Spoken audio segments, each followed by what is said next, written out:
Hello, thanks for joining me, astrologer Patrick Arundell, for your in-depth weekly horoscope for week commencing the 12th of July. If you've yet to subscribe to my channel, I'd be honoured if you did so now.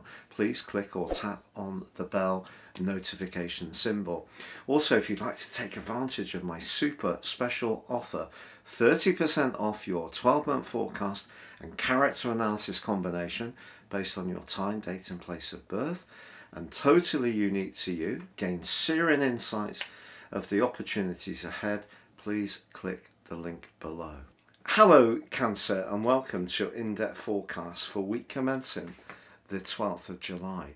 You're probably still surfing the magnificence of the new moon in your sign of last week, which forged that very positive angle to Uranus, which is asking you to really consider anything new and fresh in your approach. But one of the things that's been holding you back since the 4th of May has been that Mercury, the planet of communication, has been locked into a very psychological part of your scope and in a series of squares with Neptune, the planet of dreams, in your 9th house of expansion. So things have almost like been revved up in terms of your consciousness, but not necessarily always in a good way. You may have felt overwhelmed at times, or have less physical vitality or less emotional energy. But I think at the end of last week, Mercury moved into your sign. So as you start this new week, it's actually forging a fantastic link to Jupiter, the planet of growth and good fortune, which is in a very pioneering part of your situation. So this is the perfect time to really push forwards with anything fresh and new and exciting in your situation. Also financially, you know, Venus and Mars have given you opportunities so far this month, but it's almost like a case of every time you've tried something, there may be a counter cost or some kind of complication that has snared things up and stopped things flowing as you would like. Well, this week, Venus and Mars are much less inhibited.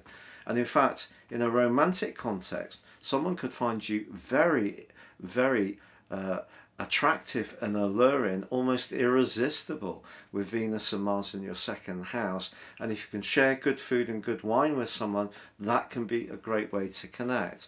In an existing relationship, with the Sun in your sign in opposition to Pluto, this kind of evokes some of the energies that were so dominant in 2020 and 2019 with that series of eclipses which occurred in Cancer and Capricorn.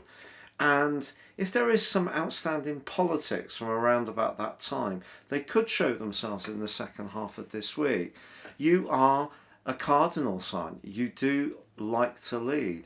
And Cancer people often like to control. It may not be something that is particularly palatable to hear or for me to share, but there is an element of truth of that. And I think that with the moon, you can sort of protect yourself by withdrawing or retreating or resisting, sometimes in unspoken ways. And perhaps the opposition with Pluto is saying that a secret around a relationship or something to do with power may need to be confronted head on, particularly with the quarter moon on Saturday in the tender sign for you of Libra, your 4th house.